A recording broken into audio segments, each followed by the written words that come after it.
Hello friends, स्वागत है आपका अपने YouTube channel alpha beta gamma teaching world में। मैं हूं संजीत और आज आप लोगों के सामने एक्सरसाइज 1.2 के प्रश्नों को लेकर आया हूं। तो आज हम लोग एक्सरसाइज 1.2 के क्वेश्चन नंबर 5, क्वेश्चन नंबर 6 और क्वेश्चन नंबर 7 के प्रश्नों को हल करेंगे।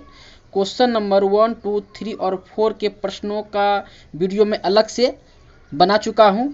इस वीडियो के डिस्क्रिप्शन बॉक्स में इसका लिंक दे दिए हैं, क्वेश्चन नंबर 1, 2, 3, 4 का, तो वह वीडियो आप वहां से जाकर देख सकते हैं। तो चलिए आज हम लोग क्वेश्चन नंबर 5 को सॉल्व करते हैं। तो क्वेश्चन नंबर 5 कहता है, जांच कीजिए कि क्या प्राकृतिक संख्या n के लिए संख्या 6 पर पावर n अंक शून्य पर समाप्त हो सकती है। यानी कि कह रहा है क्वेश्चन में कि जांच कीजिए कि क्या प्राकृतिक संख्या n के लिए, कोई भी प्राकृतिक संख्या n के लिए संख्या 6 पर पावर n अंक शून्य पर समाप्त हो सकती है या नहीं। यानी कहने का तात्पर्य यह है कि 6 पर पावर n के जगह हम कुछ भी रख सकते हैं। प्राकृतिक संख्या का मतलब 1, 2, 3, 4, 5 गिनती की संख्या को हम लोग प्राकृतिक संख्या कहते हैं। और प्राकृतिक संख्या यानी कि 1 या 2 या 3 या 4 कुछ भी रखते हैं तो क्या यह शून्य पर समाप्त होती है। जैसे 6 पर पावर 1 रखते हैं तो 6 आता है, 6 पर पावर 2 रखते हैं तो 36 आता है, 6 पर पावर 3 रखते हैं तो 216 आता है। तो क्या इसका इकाई स्थान पर क्या 0 आ सकता है कोई भी प्राकृतिक संख्या n के लिए। इसी चीज का हम लोग को क्या करना है,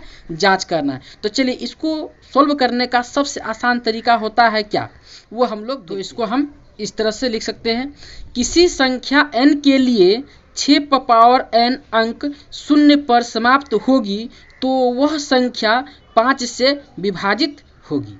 यानी कि किसी भी संख्या n के लिए 6 पर पावर n अंक शून्य पर समाप्त होगी तो वह संख्या क्या चीज से विभाजित होगी, 5 से विभाजित होगी। अर्थात उस संख्या का अभाज्य गुणनखंड 5 आनी चाहिए, परंतु यह संभव नहीं है क्योंकि 6 का अभाज्य गुणनखंड में केवल 2 और 3 ही आता है। 6 का जब हम लोग अभाज्य गुणनखंड तोड़ेंगे तो 6 का अभाज्य गुणनखंड में केवल क्या आएगा, 2 और 3 ही आता है ना। 6 का अभाज्य गुणनखंड जब हम तोड़ेंगे तो 2 तिहाई 6, केवल 2 और 3 ही आता है, इसीलिए यह पॉसिबल नहीं है। अतः अंकगणित की आधारभूत प्रमेय की अद्वितीयता यह निश्चित कराती है कि किसी संख्या n के लिए 6 पर पावर n अंक शून्य पर समाप्त नहीं हो सकती है। ठीक है, जैसे अगर ये क्वेश्चन रहता 10 पर पावर n, कहता किसी संख्या n के लिए 10 पर पावर n अंक शून्य पर समाप्त होगी। तो इसकी जांच करने के लिए हम लोग क्या लिखते हैं कि किसी संख्या n के लिए, किसी संख्या n के लिए 10 पर पावर n अंक शून्य पर समाप्त होगी तो वह संख्या 5 से विभाजित होगी। अर्थात उस संख्या का अभाज्य गुणनखंड में 5 आनी आवश्यक है। एकदम अगर 5 को क्या करेंगे, 10 से भाग करेंगे तो ये आसानी से क्या होगा, विभाजित होगा। या 10 का हम लोग अभाज्य गुणनखंड तोड़ेंगे, 5 दूना के 10, तो इसका अभाज्य गुणनखंड में एक संख्या क्या आया, 5 आया। तो लिख सकते हैं यह 5 आनी चाहिए। तो लिख सकते हैं कि इसीलिए कि 10 पर किसी संख्या n के लिए 10 पर पावर n अंक क्या होगा, शून्य पर समाप्त होगा। ठीक है, लेकिन अगर जो संख्या 5 से विभाजित नहीं होगी या उसके अभाज्य गुणनखंड में 5 नहीं आएगा तो वह संख्या क्या हो जाएगा, उसके n किसी भी संख्या n के लिए वह शून्य पर समाप्त। 6 क्या कह रहा है, व्याख्या कीजिए कि 13 गुना 11 गुना 7 प्लस 13 और 7 गुना 6 गुना 5 गुना 4 गुना 3 गुना 2 गुना 1 प्लस 5 भाज्य क्यों है। यानी कि हमको बताना है कि दिस, यानी कि ये संख्या और ये संख्या भाज्य क्यों है। तो इससे पहले हम लोग जानते हैं कि भाज्य संख्या किसे कहते हैं और अभाज्य संख्या किसे कहते हैं। ठीक है, तो चलिए इसको लिख लेते हैं पहले हम लोग, अभाज्य संख्या किसे कहते हैं। तो अभाज्य संख्या किसे कहते हैं, वैसी संख्या जो एक और स्वयं के अतिरिक्त किसी भी संख्या से विभाजित न हो उसे हम लोग भाज्य संख्या कहते हैं। तो चलिए इसको लिख लेते हैं। तो हम लोगों ने इसको लिख दिया, ऐसी संख्या जो एक और स्वयं के अतिरिक्त किसी संख्या से विभाजित न हो उसे अभाज्य संख्या कहते हैं। जैसे 2, 3, 5, 7, 11, 13 आदि, ये सब क्या है, ये सब अभाज्य संख्या है। 2 सबसे छोटी अभाज्य संख्या कहलाती है, इसको भी याद रखिएगा आप लोग। चलिए अब देख लेते हैं भाज्य संख्या। तो भाज्य संख्या क्या है, तो ऐसी संख्या जो एक और स्वयं के अतिरिक्त किसी और संख्या से विभाजित हो उसे हम लोग भाज्य संख्या कहते हैं। तो चलिए इसको भी हम लोग लिख लेते हैं। तो हमने यहाँ पे भाज्य संख्या का डेफिनेशन लिख लिया। वैसी संख्या जो एक और स्वयं के अतिरिक्त किसी अन्य संख्या से विभाजित हो उसे भाज्य संख्या कहते हैं। अब चलिए हम लोग क्वेश्चन को सॉल्व करते हैं। तो क्या है क्वेश्चन पहला, 13 गुना 11 गुना 7 प्लस 13 ये भाज्य क्यों है, इसको हम लोग देखते हैं। चलिए तो हम लोग हल करते हैं। 13 गुना 11 प्लस गुना 7 प्लस 13, तो इसमें से देखिए क्या है कॉमन, 13 क्या है यहाँ पे कॉमन, दोनों पद में 13 है, तो 13 को हम लोग बाहर निकाल लेते, क्या बचेगा यहाँ पे 11 गुना 7 प्लस 13 बाहर आ गया, तो यहाँ बचा 1। अब लिखेंगे 13, 11 सते 77 प्लस 1, तो 13 का 13 इंटू 77 प्लस 1 जोड़ देंगे क्या होगा 78। तो यहाँ पर हम लोग क्या देख रहे हैं कि यह संख्या 13 गुना 11 गुना 7 प्लस 13 क्या है, एक और स्वयं के अतिरिक्त 13 और 78 से क्या है विभाज्य है, इसलिए संख्या क्या है भाज्य। तो इसको हम लोग यहाँ पे लिख सकते हैं, दी गई संख्या एक और स्वयं के अतिरिक्त 13 और 78 से विभाजित है, अतः यह संख्या भाज्य है। और उसी तरह से हम दूसरा को भी हम लोग सॉल्व कर सकते हैं। तो दूसरा क्वेश्चन क्या था, 7 × 6 × 5 × 4 × 3 × 2 प्लस 1 प्लस 5। तो यहाँ पे क्या देख रहे हैं, दोनों में 5 कॉमन है, तो हम क्या करते हैं 5 को बाहर निकाल लेते हैं। तो 5 बाहर आ जाएगा तो क्या बचेगा 7 × 6 × 4 × 3 × 2 इंटू 1 और प्लस 5 बाहर आ गया तो 1 बचा, ठीक है। तो 5 का 5 लिख देंगे, इसको मल्टीप्लाई कर देंगे, 3 दूना 4, 6 चौके 24, 24 को 6 से गुना करेंगे 144, 144 को 7 से गुना करेंगे 1008 और प्लस 1।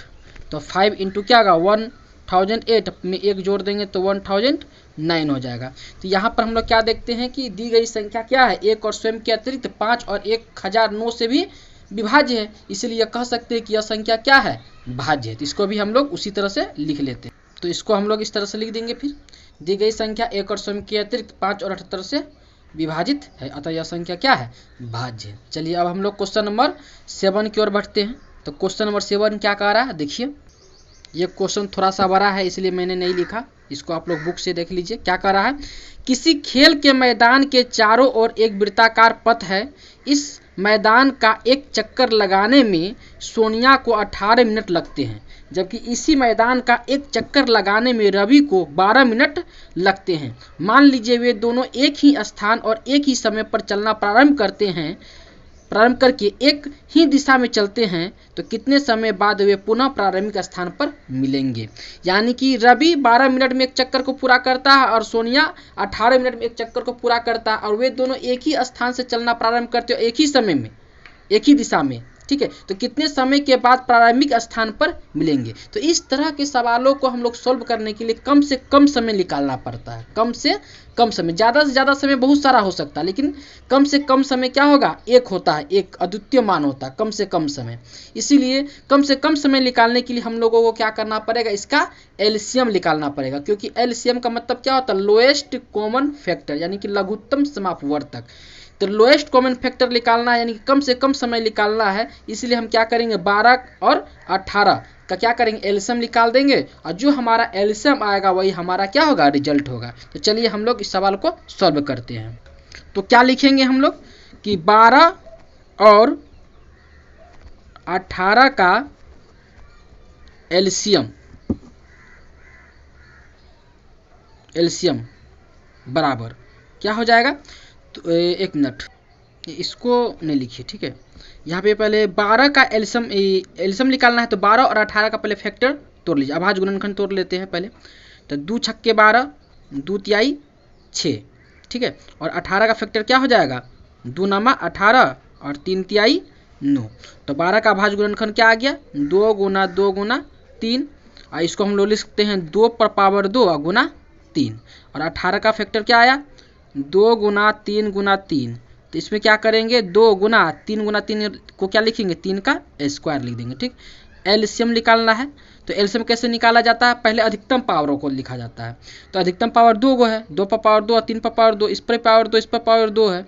अगर इस पर पावर 3 इस पर पावर 2 रहता तो पहले 3 को लिखेंगे तब 2 को लिखेंगे, लेकिन दोनों पर पावर क्या है 2 2 है, तो दोनों को लिख लेते हैं। तो 2 पर पावर 2 लिख देंगे और 3 पर पावर 2 लिख देंगे। अब यहाँ क्या बचा है 2 और 3, तो अधिकतम पावर वाला लिखा ही गया है, क्योंकि यहाँ 2 है, यहाँ 2 पर पावर 2 है, यहाँ 2 पर पावर 1 है। तो एक पावर को नहीं लिखेंगे, 2 पावर को लिखेंगे, लिख दिए 2। यहाँ पर देखिए 3 पर पावर 1 है, यहाँ 3 पर पावर 2 है, तो एक पावर को नहीं लिखना, अधिकतम पावर को लेना है। तो 3 पर पावर 2 ले लिया। अब इसको गुना कर देते हैं, तो 2 का स्क्वायर 4 और 3 का स्क्वायर 9, 9 चौके 36, यानी कि हमारा एलसीएम 12 और 18 का क्या आया 36 आया। तो हम कह सकते हैं कि रवि और सोनिया 36 मिनट के बाद एक ही स्थान पर मिलेंगे। तो इसको हम लोग नीचे लिख देते हैं। तो लिख दिए यहाँ पे हम लोग, अतः रवि और सोनिया 36 मिनट बाद एक ही स्थान पर मिलेंगे। तो यही हमारा क्या हो जाएगा, आंसर हो जाएगा 36 मिनट। तो चलिए, अगर ये वीडियो आप लोगों को अच्छा लगा होगा तो लाइक, सब्सक्राइब और शेयर जरूर कीजिएगा और कमेंट करना ना भूलिएगा। और कोई भी समस्या हो मैथमेटिक्स से तो आप हमें कमेंट बॉक्स में ज़रूर भेजिएगा, हम उस क्वेश्चन को सॉल्व करने का हर संभव प्रयास करेंगे। ओके, धन्यवाद।